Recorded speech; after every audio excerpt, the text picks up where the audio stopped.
Halo, selamat malam. Assalamualaikum warahmatullahi wabarakatuh. Perkenalkan, saya Adina Rizkita Putri dari Prodi Ilmu Lingkungan 2021 dengan NIM 45124210009. Di sini saya akan menjelaskan materi esai saya tentang pembangunan pelanjutan yang berjudul tentang ketahanan energi dan implementasi pengolahan EBT secara berkelanjutan. Silakan disimak.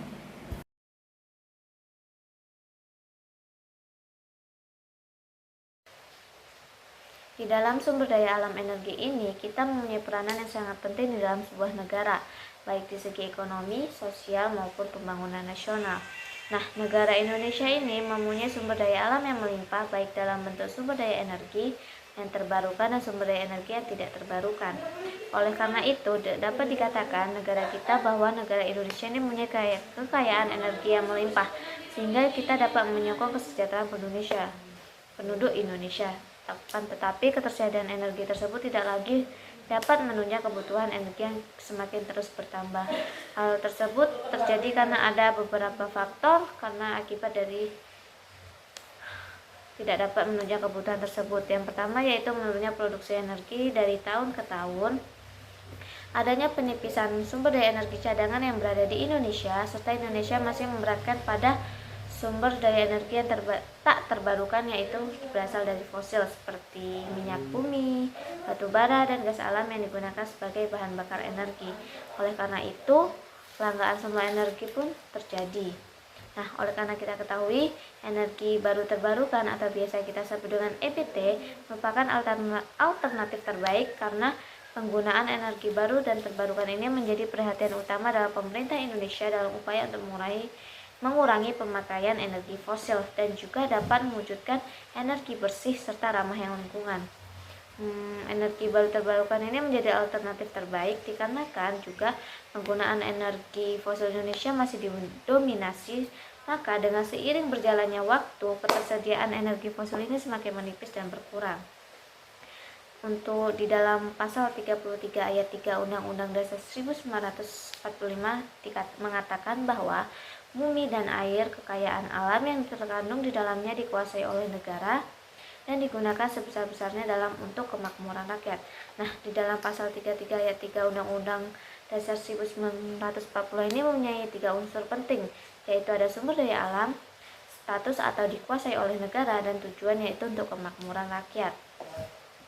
Nah, untuk penggunaan energi yang bertambah secara pesat sejalan dengan pertumbuhan ekonomi dan pertumbuhan penduduk, maka semakin pesatnya perkembangan tersebut dapat memicu peningkatan akan kebutuhan energi. Maka dengan itu, pertambahan tenaga listrik dalam kehidupan sehari-hari pun semakin tinggi.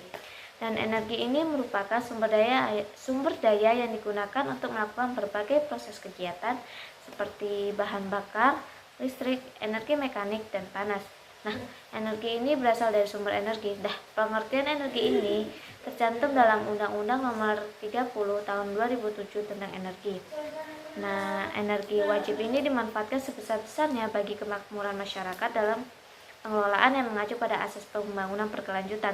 Asas-asas pengolahan energi tersebut ialah ada asas kemanfaatan, asas efisiensi berkeadilan, asas peningkatan nilai bertambah, asas keberkelanjutan, asas kesejahteraan masyarakat, asas pelestarian fungsi lingkungan, asas ketahanan nasional, dan asas keterpaduan. Untuk sumber energi terbarukan ini merupakan sumber energi yang ramah lingkungan. Ini dikarenakan tidak menghasilkan pencemaran lingkungan dan tidak termasuk dalam penyebab dari perubahan iklim dari pemanasan global tersebut. Maka dari itu energi yang dihasilkan ini berasal dari proses alam yang berkelanjutan seperti angin, air, sinar matahari, panas bumi. Dan Indonesia ini merupakan negara yang mempunyai potensi sumber energi yang terbarukan dalam jumlah yang cukup besar.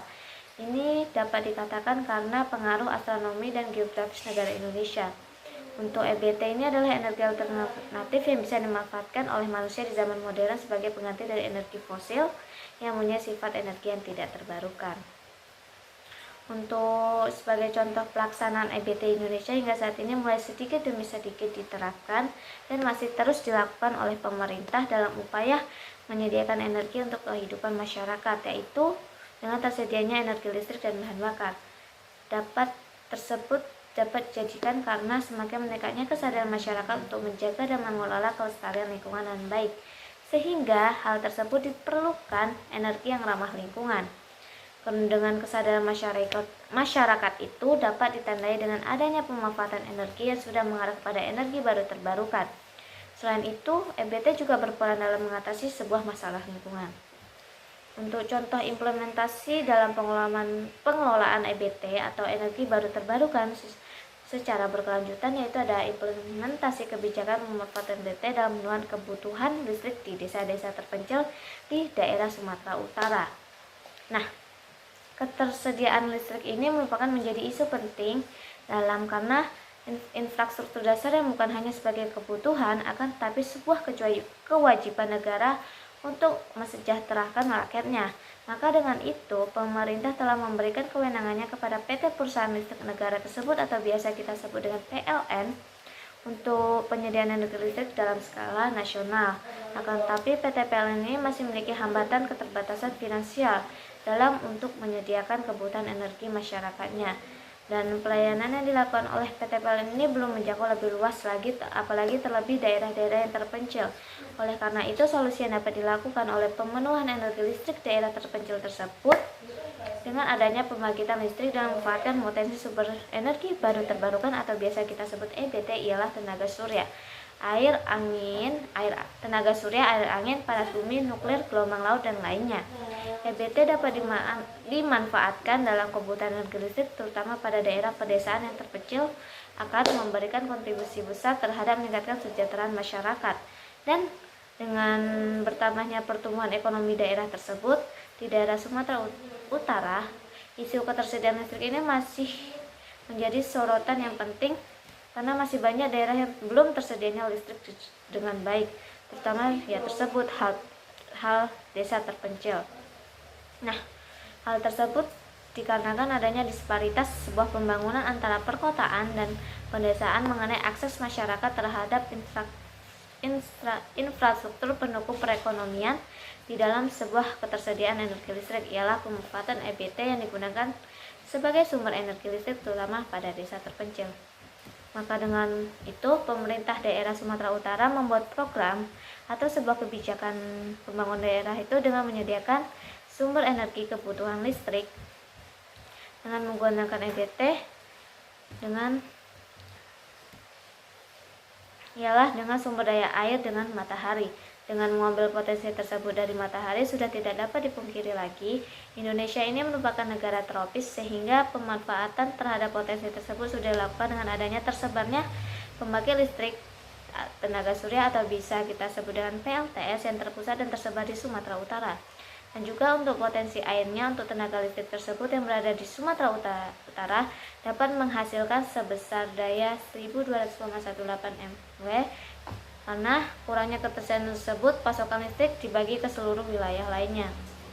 Nah, PT PLN setiap hari harus melakukan skenario untuk melakukan pemadaman bergilir supaya pasokan listrik dapat dibagi ke seluruh wilayah daerah Sumatera lainnya. Nah, pemerintah ini masih mengusahakan desa-desa yang belum terkoneksi dengan jaringan PLN, sehingga dengan melakukan pendataan tersebut, desa tersebut dapat menjalin kerjasama dengan PLN untuk menganggarkan APD untuk membangun jaringan di desa tersebut. Dengan terkoneksinya jaringan PLN, maka dapat mendapatkan ketersediaan energi listrik lebih baik dan lebih terjamin, sehingga desa-desa tersebut dapat mendapatkan energi listrik. Baik, terima kasih untuk penjelasan materi saya hari ini. Mohon maaf bila ada kesalahan kata atau penggunaan kata yang kurang berkenan. Wassalamualaikum warahmatullahi wabarakatuh. Bye-bye.